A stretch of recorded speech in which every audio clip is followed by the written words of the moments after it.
So I'm pretty advocate about this. And I'm going to say advocacy, advocate. I don't know where we're going to go because I'm a little bit of all of it. I advocate for our kids.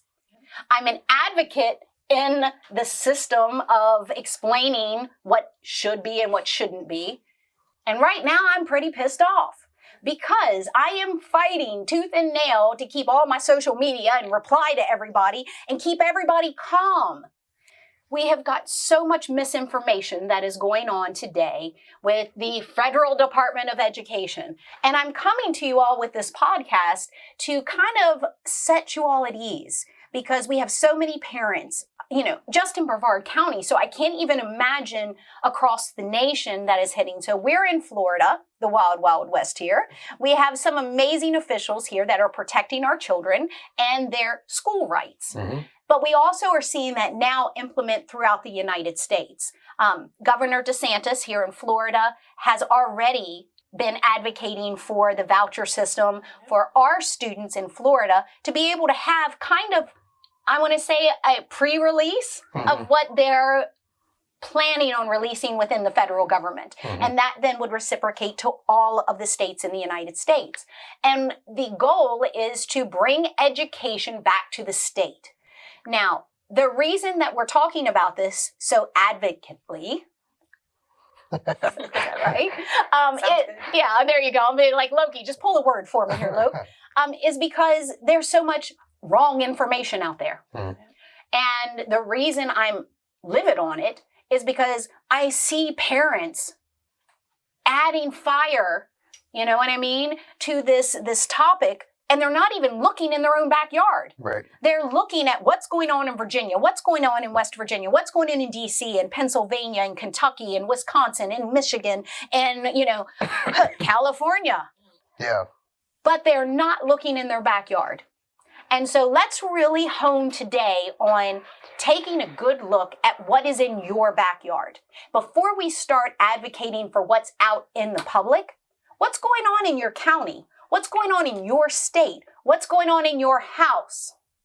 And the reason I bring that is because IEPs, Individual Education Plan. We can't talk about this enough on the podcast because parents are being blindsided by the public school system currently in regards to the rights that their children have. So I am going to take a hammer, a box of nails, because this is the protection our children have. Now, as we have discussed, these are civil liberties that have been established for our children. This isn't something that's just going to disappear. Right. One of our coaches kind of sends this back to the Department of War. Mm-hmm. You know what I mean? That kind of got merged into the Department of Defense. Same thing with the Department of Education. Mm-hmm. They're simply going to take those roles, responsibilities, delegate them into systems and processes that are already there and established, and give the states more control. Right. Now, why is that so important? Because if an individual education plan is not being followed, then you go to the state to file grievance. Right. You don't go to the federal government, you go to the state to file state grievance, federal grievance. You go to the state to file the grievance within the education system that should be providing those services to your student. Mm-hmm. But now, parents, I want to talk to you about what are those services? The reason this is so important to me is because if I would have had this information 11 years ago, I wouldn't have opened up the private school system that we have. I wouldn't have. Wouldn't have been a need. Right. It would have been, oh my gosh, I have someone here that's advocating beside me to ensure that my student is getting their rights. Mm-hmm. One of the biggest things that I think we need to discuss, and Manny, I have you here because of the clinical side. I have Tracy here from the academic side. And honestly, I'm here to be devil's advocate. Mm-hmm. As the parent, as the loudmouth advocate that's going to raise her purple pillow and beat down these politicians until parents stand beside me, and we're doing this for all of our kids. Mm-hmm. So let's talk about what a lot of our neurodivergent families are dealing with currently as they prepare for either kindergarten or elementary school. Mm-hmm. What about high school? Because people forget. IEPs go all the way through to college here, guys. I think it's important to teach or to show parents the difference between an IEP and a 504. because I think sometimes they get clumped into a 504 because they don't know. An IEP is an individualized education. That means education is going to be given. A 504 is a civil right, but it's more about accommodations. So sometimes with kiddos that, might not have a diagnosis or might just start seeing certain things, the school system's like, 504. Why? Because it's less that they have to ensue for that child, where an IEP is more dedicated and more conditioned for that specific individualized education plan. So I think for new parents coming into this, them understanding the difference between a 504 and an IEP is really crucial, because it's different. The requirements are different and the needs for the children are different. Absolutely. Mm-hmm. The next part that we should talk about, Tracy, is how does a parent who has a new student entering the school system even know if they need to bring attention? Mm-hmm. I think Child Find is where we need to start. Mm-hmm. And Child Find is like your Birth to 3 program. It is your early intervention. It is the means of understanding that there is some type of delay in the learning ability, whether it is social emotional, which at 3 and 4 is social emotional, before it becomes academic. Mm-hmm. If a child cannot sit and attain to even begin to learn, how can you put the expectations of learning? Mm-hmm. I think one of the biggest things that we've seen is, especially because we were able to have Megan on the show, one of our kindergarten teachers, we've seen the IEPs come in for nonverbal children. So parents, we have children that are coming in from the public school system. Manny, you've seen it on the clinical side. Yeah, sure.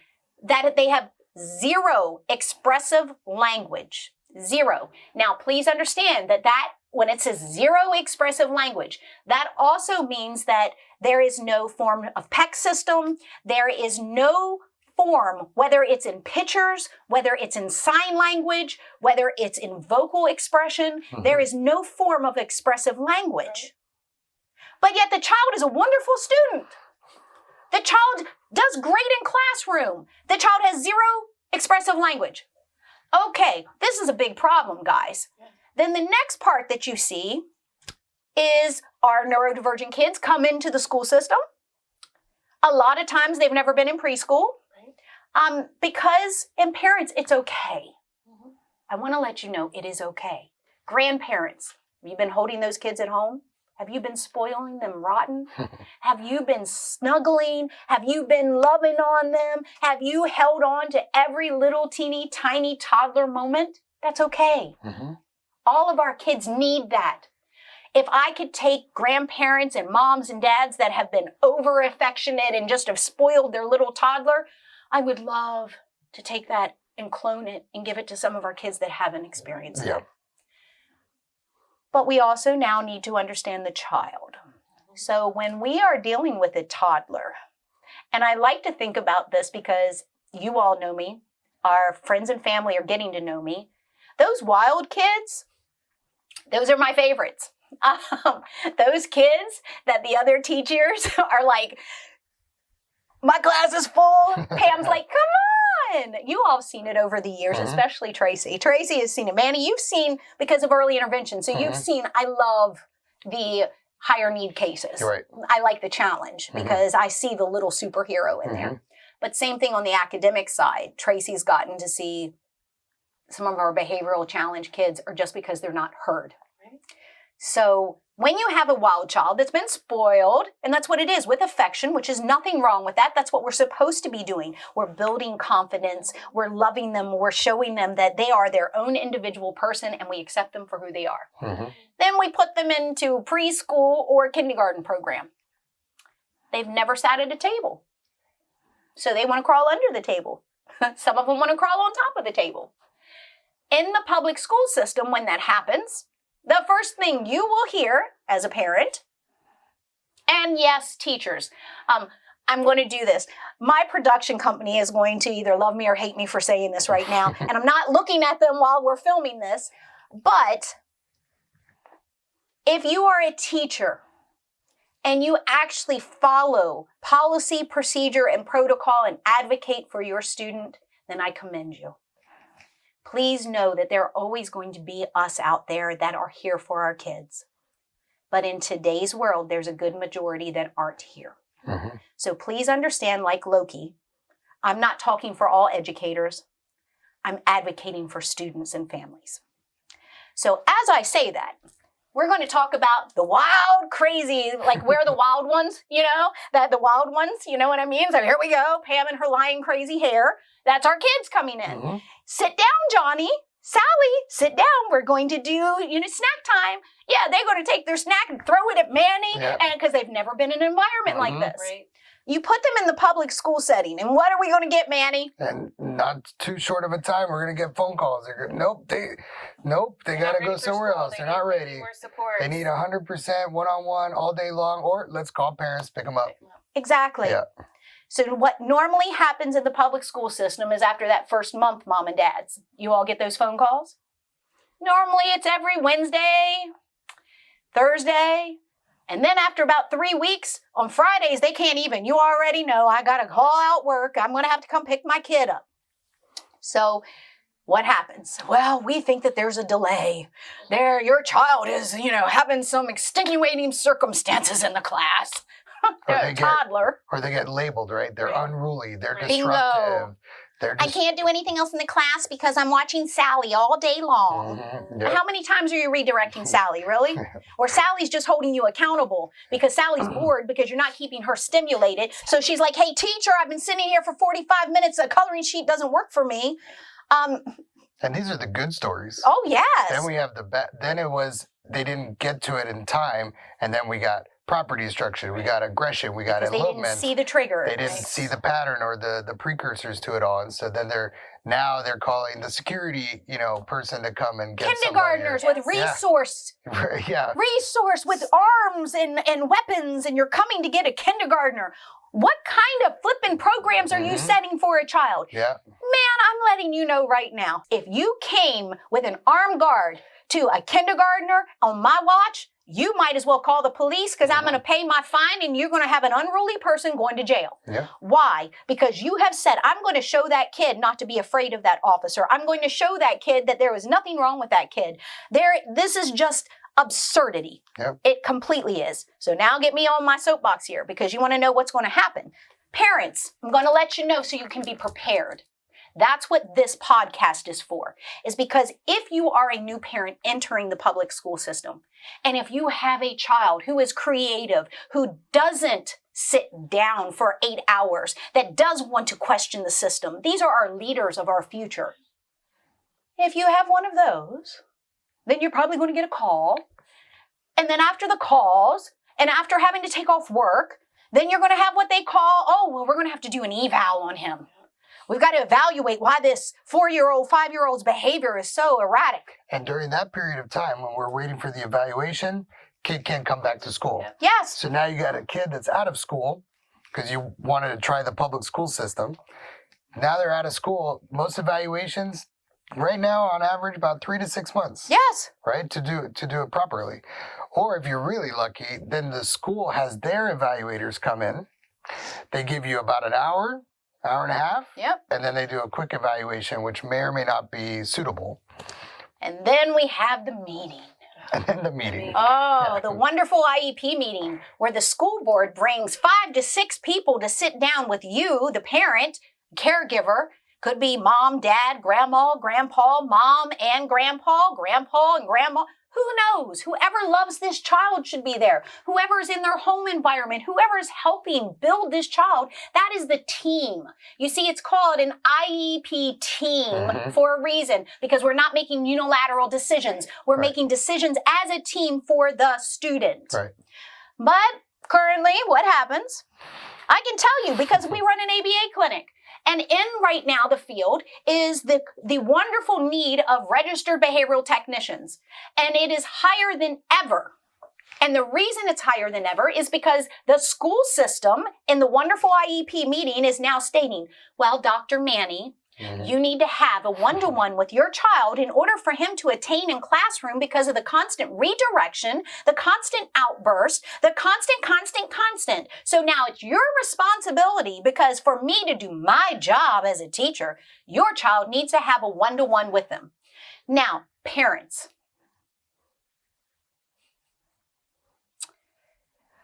I take a deep breath on this one. Mm-hmm. If your child needs a one-to-one and the school system is stating that that child needs a one-to-one, it is the school system's responsibility to provide the one-to-one, not yours, not your insurance company. We're going to get to that in just a second. But before you even get to that point, the first thing you should be asking is, because a one-to-one with your child is the most restrictive environment that that child can be in. The first thing you should be asking is, then what is your fade out? Mm-hmm. How are you going to remove the one-to-one? Right. How are we going to see progression of my child if they're constantly with the one-to-one doing hand over hand? Right. And are you sure that my child needs a one-to-one all day long? So when my kid's at recess, he needs to have a one-to-one with him. He can't play on the playground. So now you're isolating my child, because the other kids are going to be like, well, why does Sally have to have somebody with them all the time? Yep. So now you've made my son or my daughter the public child that's following with an adult. Here I come, here I come, here I come. Right. And then the next question I'm going to ask you as the school is my child in a gen ed classroom?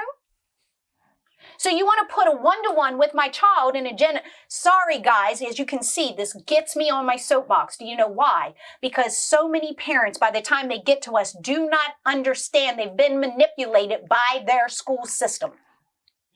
Also, we talked about this in a previous podcast episode with regards to IEP, but it kind of stuck with me as a parent but also as a clinician. So when you are faced as a parent and somebody tells you from the school your child needs a one-to-one, the first response should be, well, what else have we tried before that? Yes. Because there's so many other strategies that can be employed before that happens. Absolutely. Because it is, like you said, it's the most intensive treatment design that's available is a one-to-one, but there has to be reason, there has to be cause. Correct. And it can't just be because Johnny is unruly, Data doesn't lie. So if the data doesn't support it, then they better have a good enough reason as to why that is needed. Right. Because just because, is it a teacher problem? Meaning, is it a teacher not being able to manage the classroom management? Correct. Mm-hmm. Or is it truly the students in the classroom or a student in the classroom that's struggling? So I think you have to make sure that you have that proper documentation to support it. Otherwise, let's talk to our parents about that, because we take that for granted.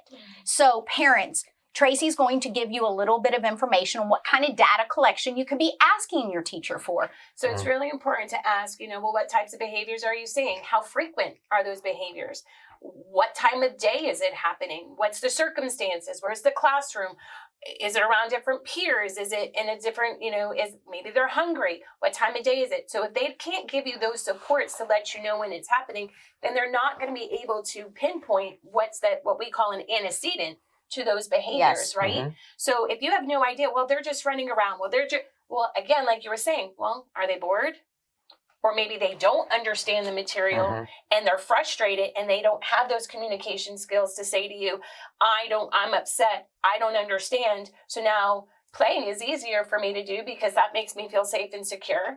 And so I'm going to play and not pay attention to you because you're not paying attention to me. Well, we can take something as easy as drop off, okay? Bus loop, drop off. Any of those situations, I don't think parents understand the level of support that the school system can provide. So if your child, let's say that they are coming into school and Johnny is livid, he is angry, he has already had the meltdown at the front door. What are we setting the kid up for? Oh, yeah. That becomes a domino effect. Yeah. You got it. So if we could change and go, okay, we know that Johnny has huge separation anxiety from mom in the mornings. Then as the school, as part of that accommodation, it should be his favorite reinforcement along with XYZ will be at the front door every single morning at 7:45 to walk Johnny to the classroom. So if Johnny knows, in remembrance of a fallen teacher, if Mr. John is going to be there every morning at 7:45, Johnny knows who he's looking for. And it's not a surprise. And then you can reward it. I think about Loki and the phone taps in the morning. Elvis Duran used to do phone taps. That's how I got Loki to school in the morning. Because I would literally be like, hey, if we're not in the car, you're going to miss a phone tap. Come on, we got to go. Had nothing to do with mom and nothing to do with school. Same thing with school. We can go, okay, we're going to school, but we're not. We're going to go see Mr. John. We're going to go see John. Right. John's going to be there waiting for you. And that will work. Now you've got a reinforcement. And John's going to be waiting with your gummy bears. John's going to be waiting with Mr. Piggy or whatever, Paw Patrol. And I'm thinking about Missy and, Peppa Pig and whatever that reinforcement is. You can structure that and you can shape that so that the child then is ready for a good experience for the day. Right. But a lot of times we don't look to see what the function of the behavior is. We only look at the behavior. And if we're not breaking it down into why did it get to this point, how did we miss the triggers to see this coming? And if we see that it is a pattern of behavior, then it is our role to step in. Well, and I think because of our collective experience, we are very biased on what we should be looking for, right? Because we come from an ABA background, we're an ABA school, and I find that when we start looking at those IEPs, the evaluator doesn't have an ABA background.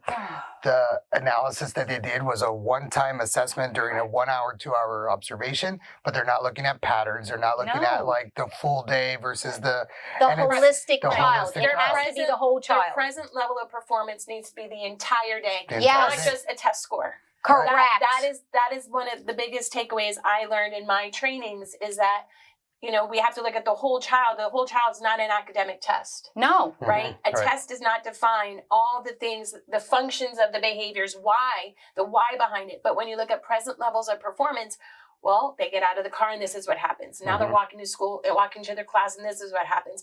And they're having a hard time making that separation, or they have to go to the bathroom first thing in the morning. Why? So all these things that are routine for them or what they are consistent in is what is going to show us how to best serve them. And it goes back to you were talking about the data collection, because one of the things that a parent should really focus on is that full day and then saying, okay, he's disruptive. When? Yes. Right? Because it could be transitions. It could be transitions at the beginning of the day, during the day, whatever.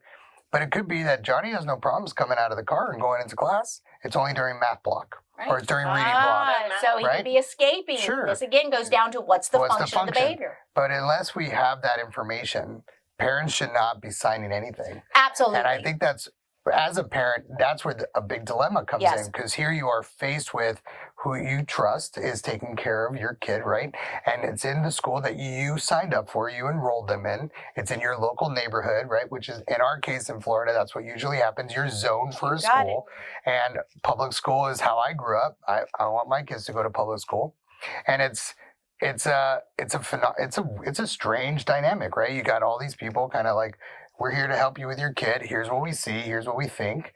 And you're like, okay, so you get kind of lost and stuck. But if the I want to stop you right there because that's your biggest one. We get lost. We get lost, yeah. And you are right that we sit here with this collective knowledge. And the reason that I stop us on that is because I want our parents that are tuning in here and I'm going to expose this, Tracy. So come July, Tracy and I are going to be working to advocate for parents nationwide. What we found, and again, my COO, I'm just listening to her. I don't know where Pam's adding this to her plate, but it's because there's the need. Absolutely. And because of the need, what we realized is that there are IBP advocates that are out there charging the price of attorneys. Yeah. Well, our families, most of them that we see, they can't afford that. No. So through our MindMeld platform, we do that monthly. Do you see what I mean? So we have a monthly webinar, guys, where you get direct access to Manny, Tracy, and myself, where we will guide you through all of these type of questions.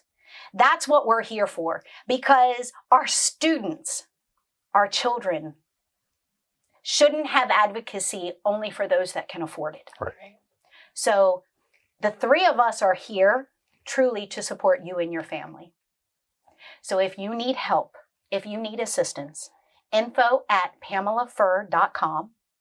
We'll take and get you information so that you can be part of our monthly group so that we can be there to help advocate on your couch for your family. Until next time, families. Mwah! Bye!